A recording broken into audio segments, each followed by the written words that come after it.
ሰላም ይህ በአሪፍ ፎሬክስ እየተዘጋጀ የሚቀርብላችሁ የፎሬክስ ትሬዲንግ ነፃ የላይቭ ስልጠና ትምህርታችን ነው ማለት ነው። በዛሬው ትምህርታችን የፎሬክስ ማርኬት እንዴት ይሰራል የሚለውን የምንማር ይሆናል። ለቻናሉ አዲስ የሆናችሁ ሰብስክራይብ በማድረግና የደወል ምልክቷን በመጫን እንደዚሁም ደግሞ ቪዲዮውን ላይክ በማድረግ እንጀምራለን። አሁን በቀጥታ ወደ ትምህርታችን እንገባለን።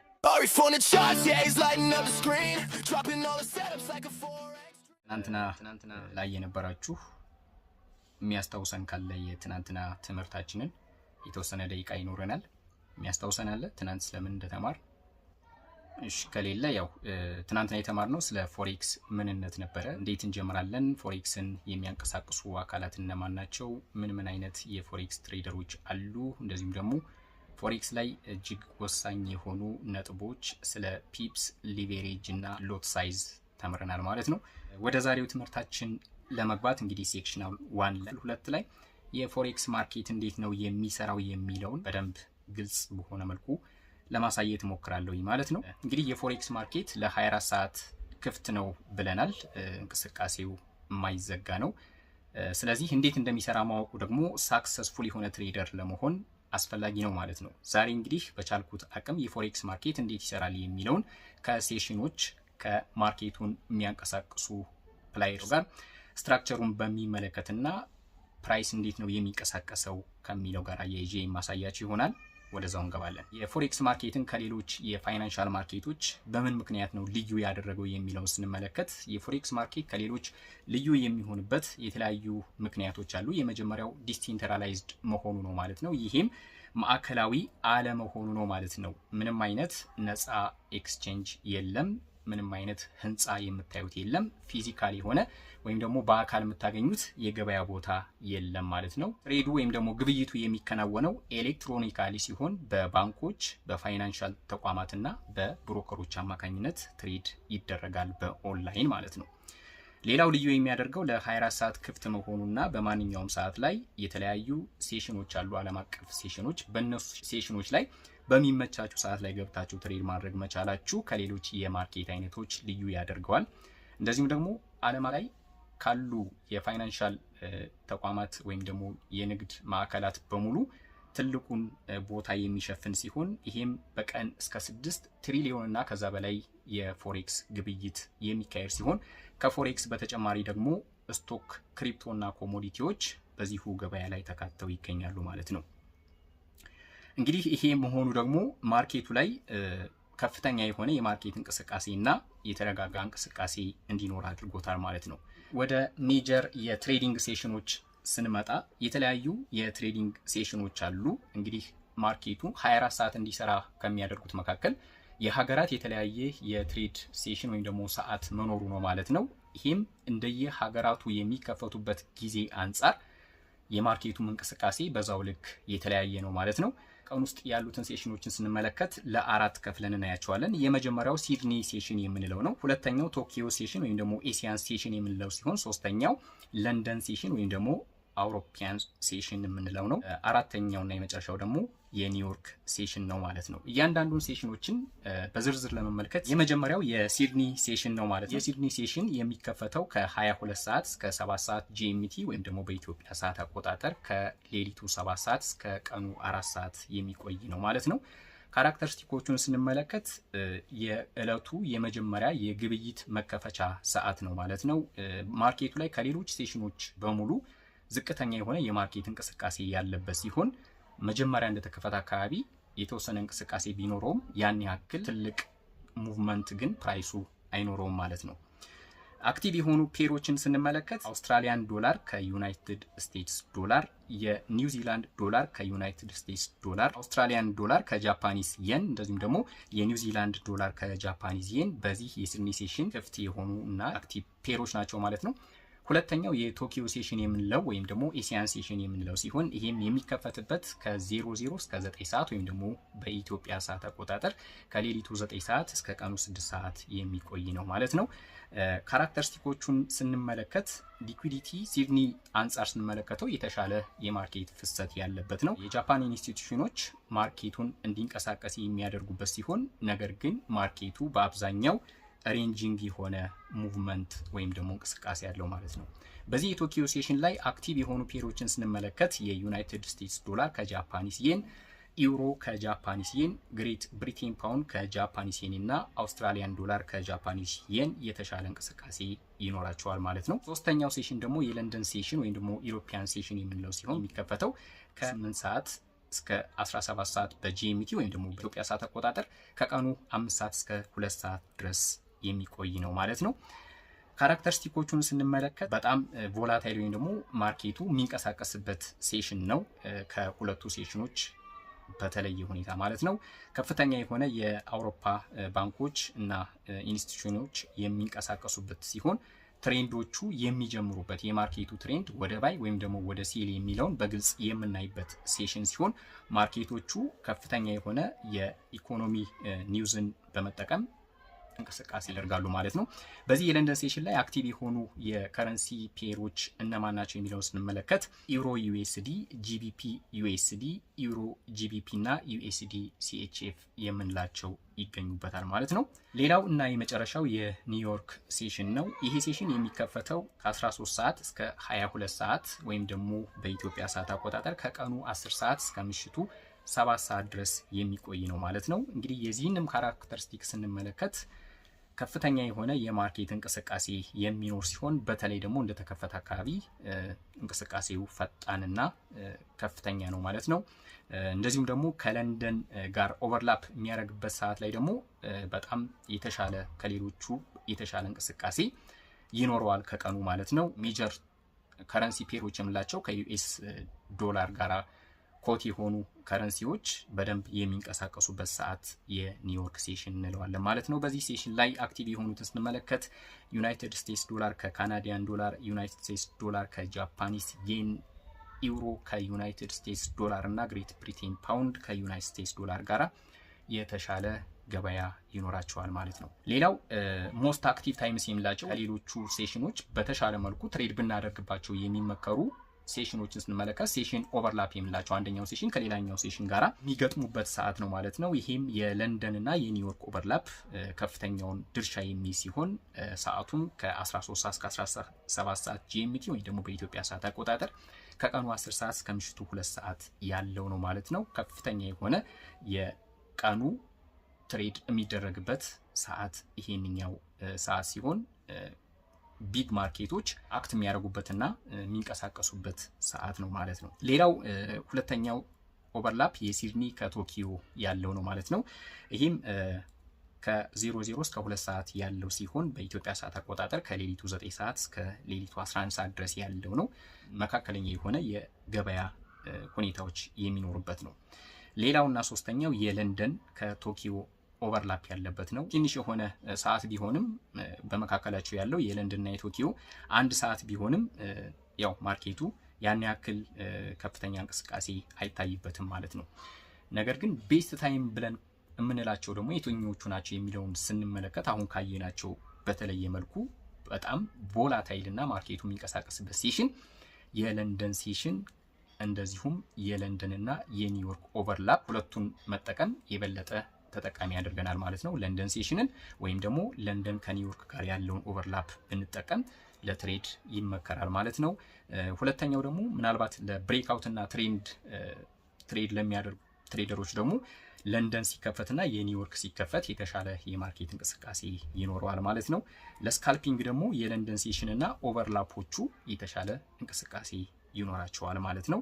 ኳይተስት ታይም የምንለው ወይም ደግሞ ያን ያክል የማርኬት እንቅስቃሴ የሌለበትን ደግሞ ስንመለከት የኒውዮርክ መጨረሻ ሰዓት እና ወደ ሲድኒ ማርኬቱ ሲጠቃ ወይም ደግሞ የሲድኒ ሴሽን ላይ የማርኬቱ እንቅስቃሴ በጣም ዝቅተኛ የሆነበት ነው ማለት ነው። ማርኬቱን ምንድነው ከረንሲዎችን የሚያንቀሳቅሳቸው የሚለው ስንመለከት የተለያዩ ፎርሶች አሉ ማለት ነው። ፋንዳመንታል እና ቴክኒካል ፎርሶች የምንላቸው ማለት ነው። ማርኬት ዝም ብሎ በዘፈቀደ አይደለም የሚንቀሳቀሰው። እነዚህን ፎርሶችን ስንመለከት አንደኛ ኢኮኖሚክ ስትሬንግዝ የሀገራት የኢኮኖሚ ሁኔታ ነው ማለት ነው። ይሄም ጠንካራ የሆነ ኢኮኖሚ ያላቸው ሀገራት ኢኮኖሚያቸው ወይም ደግሞ ከረንሲያቸው ጠንካራ ነው ወይም ደግሞ ይጨምራል ማለት ነው። ሌላው ኢንተረስት ሬት ነው ከረንሲዎችን እንዲንቀሳቀሱ የሚያደርጋቸው ወይም ወለድ ብለን የምንለው ማለት ነው። እነዚህ ባንኮች ሃየር የሆነ ኢንተረስት ሬት ወይም ደግሞ ወለድ በሚኖራቸው ጊዜ ኢንቨስተሮች ያንን ከረንሲ ይገዙታል።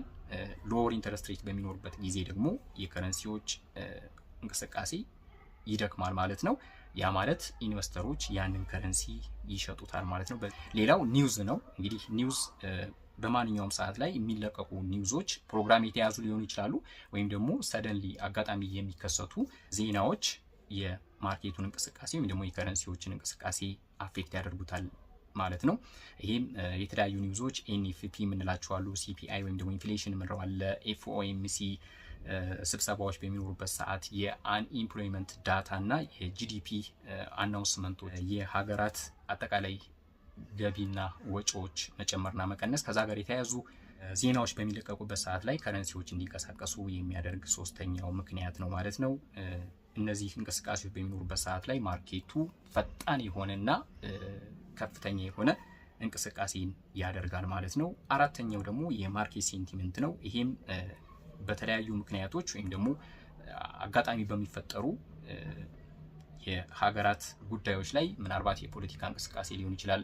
ሀገራት ከአንድ ሀገራት ጋር ሲጣሉ ወይም ደግሞ ሲታረቁ ስምምነት ሲያደርጉ በመካከላቸው የገበያ ትስስርን ሲፈጥሩ በእንደዚህ አይነት ምክንያቶች የባይንግ እና ሴሊንግ የመሸጥና የመግዛት ሁኔታዎችን አፌክት ያደርገዋል ማለት ነው። ሌላው ኢንስቲቱሽናል አክቲቪቲ የምንለው ነው። ይሄም ባንኮች ወለድን ሲጨምሩና ሲቀንሱ ማርኬቱን እንዲንቀሳቀስ የሚያደርጉት ነው ማለት ነው። ባንኮችና የብድር ተቋማት በሚሰጡት አገልግሎት ምክንያት ማርኬቱን እንዲንቀሳቀስና የከረንሲዎች ፕራይስ እንዲጨምር ወይም እንዲቀንስ ያደርጋሉ ማለት ነው። እንዴት ነው ማርኬቱ የሚሰራው የሚለውን ነገር ግን ስንመለከት ለምሳሌ ዩሮ ዩኤስዲን ትሬድ እናደርጋለን ብለን ብንነሳ መጀመሪያ ላይ ያለው የዩሮ ዩኤስዲ ፕራይስ 1.10 ቢሆን ይሄ ቁጥር የሚነግረን ምንድነው? 1 ዩሮ ከ1.10 የዩናይትድ ስቴትስ ዶላር ጋር እኩል መሆኑ ነው ማለት ነው። ሶ ዩሮ ይጨምራል ብለን ስናስብ ወይም ደግሞ ከ1.10 በላይ ይሆናል ብለን በምናስብበት ሰዓት ላይ ዩሮን ባይ እንላለን ማለት ነው። የዩሮ ፕራይስ ከ1.1000 ወደ 1.1050 በሚጨምርበት ሰዓት ላይ ስንት ፒፕስ ጨመረ እንላለን? 50 ፒፕስ ፕሮፊት ጨምሯል ብለን እንናገራለን ማለት ነው። ሶ ፕሮፊታችን በ50 ፒፕስ ተባዝቶ እናገኛለን።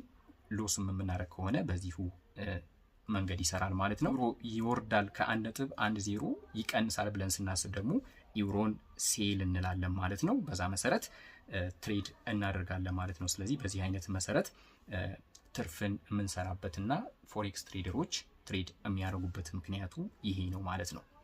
ማን ነው ማርኬቱን የሚያንቀሳቅሰው ወይም ደግሞ የሚመራው የሚለውን ስንመለከት ማርኬት ፕላየርስ የምንላቸው ወይም ደግሞ ቢግ ፕላየርስ የምንላቸው የተለያዩ አካላት አሉ። እነዚህም ማርኬቱን የሚያንቀሳቅሱ ናቸው ማለት ነው።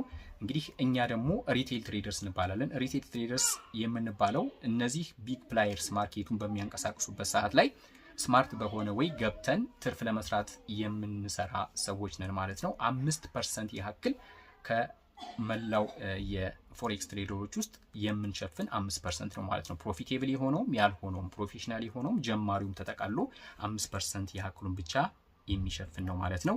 ነገር ግን ትላልቅ የማርኬቱን የሚዘውሩ የሚያንቀሳቅሱ አካላትን ስንመለከት ሴንትራል ባንኮች ወይም ደግሞ ማዕከላዊ ባንኮች ናቸው። እነዚህ ባንኮች እንግዲህ ገበያውን የማረጋጋት ስራን የሚሰሩና አንዳንዴ በባይና በሴል መካከል የሚኖሩ ልዩነቶች በሚኖሩበት ሰዓት ላይ የራሳቸውን አድ በማድረግ ከረንሲዎችን የሚያረጋጉበት ሁኔታዎች አለ ማለት ነው።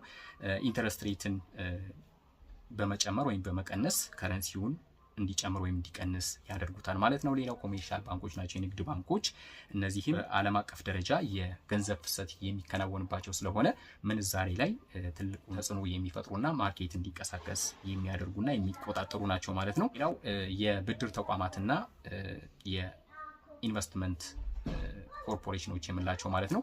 እነዚህም ሌላው ማርኬቱን የሚቆጣጠሩና የሚያንቀሳቅሱ አካላት ናቸው ማለት ነው።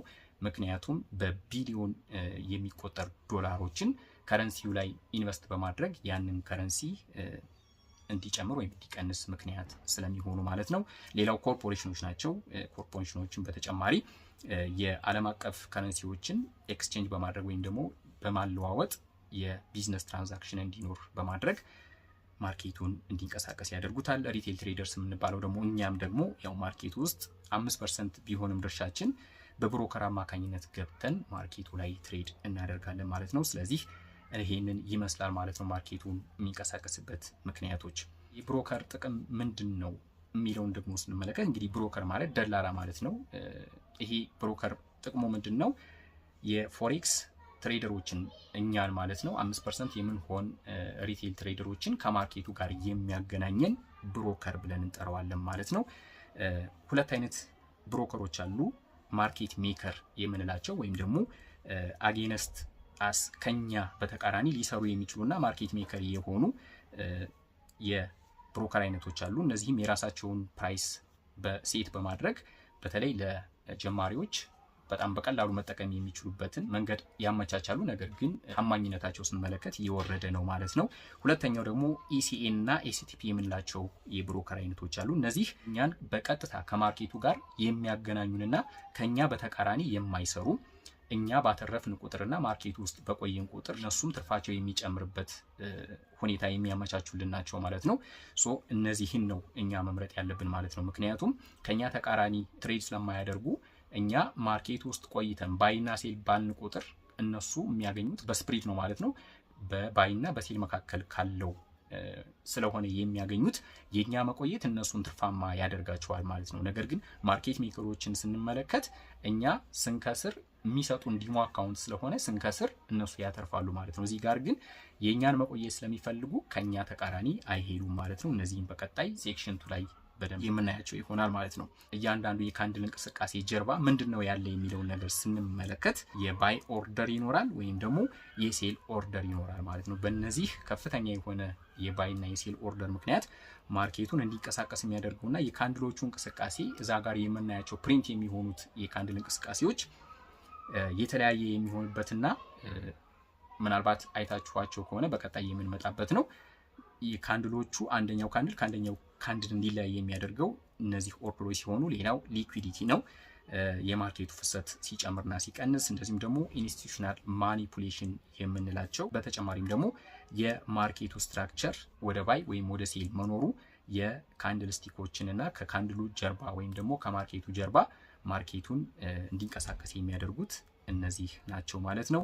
ሶ በባየር እና በሴለር ወይም ደግሞ በገዢዎችና በሻጮች መካከል ከፍተኛ የሆነ ትግል ነው ያለው ማለት ነው። ሶ ባየሮች ቮሊዩምን መሰረት አድርጎ ስለሆነ ማርኬቱ የሚንቀሳቀሰው ባየሮች ሲጨምሩ ወደ ባይ ይሄዳል ማርኬቱ፣ ሴለሮች ሲጨምሩና ቮሊዩሙ የሴለሮች ሲጨምር ደግሞ ወደ ሴል ይሄዳል ማለት ነው። ሶ እንደዚህ የሚያደርጉበት ከላይ ያየናቸው ምክንያቶች ናቸው ማለት ነው። በቀጣይ እንግዲህ እነዚህ ነገሮችን እያወቅናቸው ስንሄድ ትሬድ ለማድረግ በጣም ቀላል ይሆንልናል ማለት ነው። ሌላው ማርኬት ስትራክቸርን እንዴት ነው ማተር የሚያደርገው ወይም ደግሞ ተጽዕኖ የሚፈጥረው የሚለውን ነገር ስንመለከት ማርኬት ስትራክቸር ካንድሎቹን ብሉፕሪንት እያደረገው ወይም ደግሞ ሲንቀሳቀሱ የተለያየ ስትራክቸር እየሰሩልን እንዲሄዱ የሚያደርጋቸውና እነሱን እየተመለከትን ማርኬቱ ወደ ባይ ነው ወይስ ወደ ሴል ነው የሚለውን ነገር እንድናውቅ ያደርገናል ማለት ነው። ምክንያቱም እነዚህ ማርኬት ስትራክቸሩ የሚንቀሳቀስባቸው የካንድል ፓተርኖቹ ሳይክል አላቸው ማለት ነው። አንዴ ወደ ባይ አንዴ ወደ ሴል። ሶ እነዛን ስትራክቸሮችን በቀላሉ በመመልከት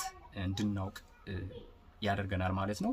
እነዚህን ሳይክሎችን ስንመለከት እንግዲህ 3 አይነት ናቸው። የመጀመሪያው አኮሙሌሽን የምንለው ነው። ማርኬቱ ባየሮች እና በሴለሮች መካከል በሆነ ፕራይስ መካከል ሲንቀሳቀስ አኮሙሌሽን ይሰራል ማለት ነው። የዛኔ ባንኮች የተለያዩ የባይ ወይም የሴል ፖዚሽኖችን ያጠራቅማሉ ማለት ነው። ሌላው ማኒፑሌሽን የምንለው ነው። ማኒፑሌሽን የምንለው እንግዲህ ማርኬቱን ወደሚፈልጉበት አቅጣጫ ከመውሰዳቸው በፊት ወደ ተቃራኒ አቅጣጫ ማርኬቱን ሙቭ እንዲሆን ያደርጉታል ማለት ነው። የዛኔ ስቶፕ ሀንት ይደረጋል፣ ሊኩዊዲቲ ግራብ ይደረጋል ማለት ነው። ሶስተኛው ደግሞ ዲስትሪቢዩሽን የምንለው ነው። ይሄ ደግሞ ወደ ተቃራኒ አቅጣጫ ከአኮሙሌሽን በኋላ ከወሰዱት በኋላ መልሰው ማርኬቱን ወደሚፈልጉበት አቅጣጫ የሚወስዱበት ሲሆን በዚህን ጊዜ ከፍተኛ የሆነ ሙቭ የፕራይስ እንቅስቃሴ ይኖራል። እኛ መግባት ያለብን ልክ ማኒፑሌሽን ተፈጥሮ ዲስትሪቢዩሽን በሚጀምርበት ሰዓት ላይ ነው ማለት ነው። በዛ ሰዓት ስማርት በሆነ ወይ ማርኬት ስትራክቸሩን አይተን ማወቅ ስለምንችል እዛ ላይ ከገባን አሪፍ የሆነ ፕሮፊት ይዘን መውጣት እንችላለን ማለት ነው። ሶ እነዚህም በቀጣይ በደንብ ስንማራቸው ፕሮፌሽናሊ እንዴት ትሬድ እናደርጋለን የሚለውንና በተለይ ጀማሪ ትሬደሮች እነዚህ 3 ሳይክሎችን በደንብ ባለመረዳቸው ምክንያት አካውንቶቻቸውን እያጡ ያለበት ሁኔታ አለ ማለት ነው። እነዚህን በደንብ በቀጣይ የምናያቸው ይሆናሉ ማለት ነው። ጀማሪ የሆናችሁ ትሬደሮች እዚህ ላይ በደንብ እንሰራበታለን። መቸኮል አያስፈልግም። ትምህርታችንን ስንጨርስ ነው ትሬድ የምናደርገው ተባብለናል ማለት ነው። ስለዚህ እነዚህ ተከታታይ ትምህርቶችን በቀጣይ ስቴፕ ባይ ስቴፕ እንማራቸዋለን ማለት ነው።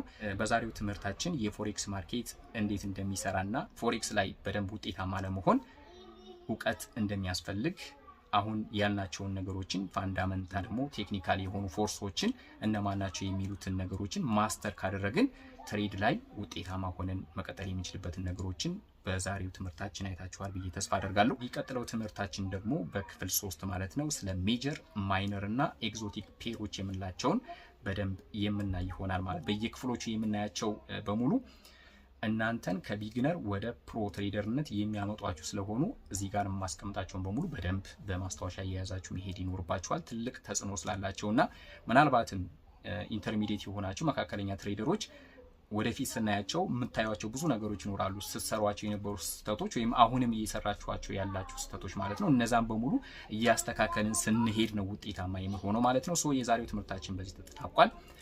በዛሬው ትምህርታችን ላይ ጥያቄዎች ካሏችሁ መጠየቅ ትችላላችሁ። ወይም ደግሞ ከትናንትናውም ትምህርታችን ያልገባችሁ ነገር ካለ አሁን ሰዓቱ የእናንተ ነው፣ መጠየቅ ትችላላችሁ። ወደ እናንተ ልምጣ ማለት ነው። በእኔ በኩል ጨርሻለሁ። ግልጽ ነው። አሪፍ ጥያቄ ያለኝ ጠይቅ እችላለሁ? ይቻላል። አብዛኛው ጊዜ ትላልቅ ካምፓኒዎች ናቸውና አንዴ ላቋርጥህ። ማርኬቱን በደንብ ነው። አንዴ ላቋርጥህ። ኦኬ። ምናልባት አንተ ያው ትሬደር አብረህን የቆየ ስለነበረ የምታነሳቸው ጥያቄዎች ሩሉን ስላላየ ይመስለኛል። ያው ባለፈውም አልነበርኩም ብለኛልና ማንሳት የሚቻለው ጥያቄ እዚህ ላይ ላይቭ በምንሆንበት ሰዓት ላይ ማንሳት የሚቻለው ካለፈው ወይም ደግሞ ዛሬ ካለንበት ነው። ስለቀጣይ ወደፊት ስለሚያጋጥሙ ነገሮች እዚህ ጋር በላይቭ በምንሆንበት ሰዓት ላይ አላስተናግድም። ምክንያቱም እዚህ ጋር ጀማሪ ትሬደሮች አሉ። ሁሉም ተመሳሳይ የሆነ ከጀማሪ ወደ ፕሮ መምጣት እንችላለን የሚለውን ነገር አንደርስታንድ ማድረግ እንዲችሉና ሳይኮሎጂካሊ ምንም አይነት ሁሉም ተመሳሳይ እውቀት ነው ያለው ብለው እንዲያስቡ ስለምፈልግ ያለፍነውን ጥያቄ ማንሳት አይፈቀድም። ሶ ከዛሬው ወይም ደግሞ ካለፈው ነው የምታነሳ። ኦኬ። አይ እኔም ከዛ መንገድ ነው ልጠይቅ ያሰብኩትና ማርኬቱን ሙቭ የሚያደርጉት ማርኬት ሜከሮች እነዚህ ትላልቅ ካምፓኒዎች፣ ትላልቅ ባንኮች እነዛ ባንኮች ናቸው በጣም የሚያንቀሳቅሱት ማርኬቱን ሙቭ እንዲያደርግ የሚያደርጉት ተባብለናል አይደል? ከነዛ መካከል ደግሞ 5% የሚሆኑት ሪቴል ትሬደሮች ናቸው።